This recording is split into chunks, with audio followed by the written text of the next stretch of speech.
এই মুহূর্তে বাংলাদেশের সবচেয়ে জনপ্রিয় টুরিস্ট প্লেস হচ্ছে টাঙ্গর হাওর, যেখানে গেলে আপনারা একসাথে নদী, লেক, হাওর সহ পাহাড়, মেঘালয় খুব কাছ থেকে উপভোগ করতে পারবেন।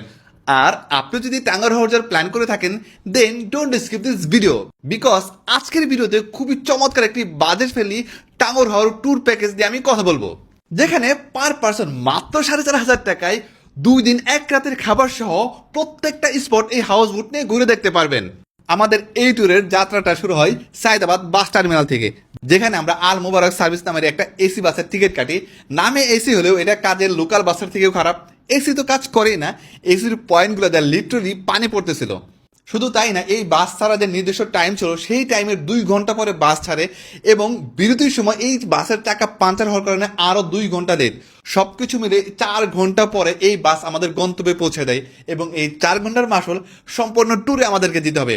বাস থেকে নেমে লেগুনাই করে আমরা চলে যাই আনোয়ারপুর ঘাটে, যেখানে মূলত হাউস বোটটি আমাদের জন্য অপেক্ষা করতেছিল।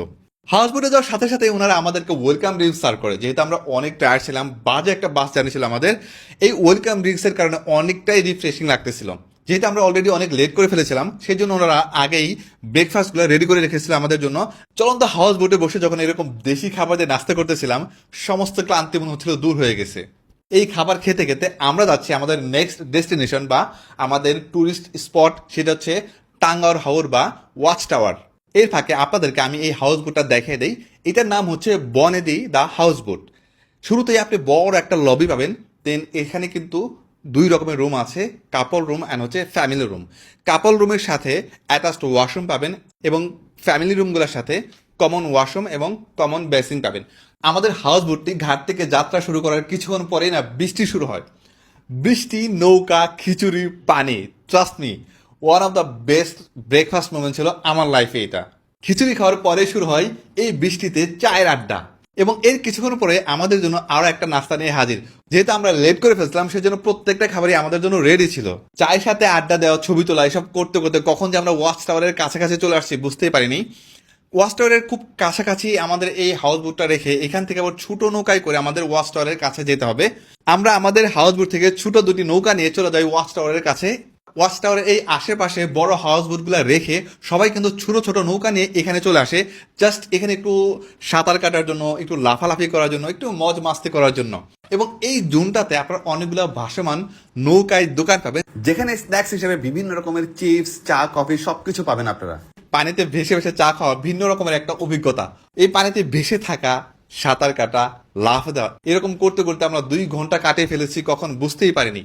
এখান থেকে ঝাপাঝাপি করার পর আমরা এখান থেকে উঠে গোসল করে ফ্রেশ হই, দেন আমাদের জন্য লাঞ্চ রেডি করে ফেলে। এখানে লাঞ্চে ছিল মুরগির মাংস, ছিল মাছ, ছিল দেন হচ্ছে ভর্তা আইটেম ছিল, সব দেশি খাবার এবং ফ্রেশ খাবার। হাওরের মাছ পাবেন, দেশি মুরগি পাবেন। এখানে খাবারগুলো এত বেশি জোস, আমার মনে হচ্ছিল আমি শুধু এই খাবার নিয়ে একটা ভিডিও বানাই আপনাদের জন্য। দুপুরের খাবারটা আমরা হাউস বোটের ছাদে বসে এনজয় করি, এবং খুব কাছ থেকে আমরা মেঘালয় দেখতে পাচ্ছিলাম এখান থেকে। আমাদের পরবর্তী গন্তব্য হচ্ছে নীলাদ্রি লেক। নীলাদ্রি লেকের এই পাশটা এত বেশি সুন্দর, ওই পাশে কিন্তু মেঘালয়। একটু ভাবুন যে ওই পাশটা তাহলে আরো কত সুন্দর হতে পারে। একটা সময় এই নীলাদ্রি লেকটা শুধু টিভিতে দেখতাম, বিভিন্ন নাটক, মুভিতে দেখতাম, বাস্তবেও কিন্তু এটা খুবই সুন্দর। সন্ধ্যা হলে আমরা সবাই হাউস বোটে চলে আসি, সেখানে নাস্তা ছিল আমাদের জন্য। নাস্তা করার পরে সেই আগের মতোই আড্ডা চলে, গানের আড্ডা চলে। এরপরে আবার রাতের খাবার। রাতের খাবারে ছিল ভর্তা, ভাজি, প্লাস হচ্ছে হাঁসের মাংস। ডিনার শেষে আবারও সেই গানের আড্ডা। এরকম করতে করতে রাত হওয়ার পর আমরা ঘুমিয়ে যাই, এবং আমাদের প্ল্যান ছিল, যেহেতু আগের দিন নীলাদ্রি লেকে আমরা খুব বেশি ঘোরাফেরা করতে পারিনি, সকালবেলায় আমরা যাব, ছবি তুলবো, ভিডিও করবো। কিন্তু সকালে ঘুম থেকে উঠে দেখি আমরা ছাড়া সবাই চলে গেছে এখান থেকে। এখান থেকে আমাদের পরবর্তী গন্তব্য হচ্ছে বারিক্কা টিলা, জাদুকাটা নদী এবং শিমুল বাগান। সকালে নাস্তা করতে করতে আমরা চলে যাচ্ছিলাম বারিক্কা টিলাতে।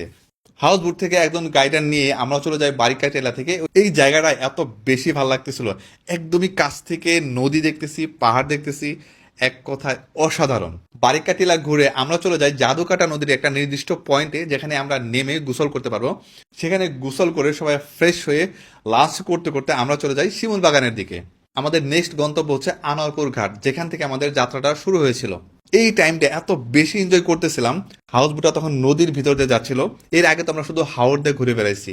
এই নদীর ভিউটা আরো বেশি চমৎকার লাগতেছিল, ঠান্ডা বাতাস গায়ে লাগতেছিল। সবাই আমরা হাউস বোটের ছাদে ছিলাম।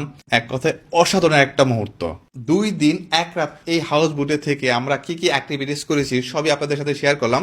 আমার মনে হয় one of the best group tour ছিল আমাদের জন্য। আপনাদের জন্য পরামর্শ থাকবে, আপনারা যদি যান অবশ্যই ভালো একটা বাসের টিকিট কাটবেন।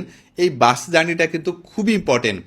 আসার সময় আমরা কিন্তু স্লিপার বাসে আসি এবং ওই জার্নিটা কিন্তু আবার বেশ ভালো ছিল। সো আজকের মতো এই পর্যন্তই, দেখাবো অন্য কোনো ভিডিওতে। সে পর্যন্ত সবাই অনেক ভালো থাকবেন। Thank you so much. আল্লাহ হাফেজ।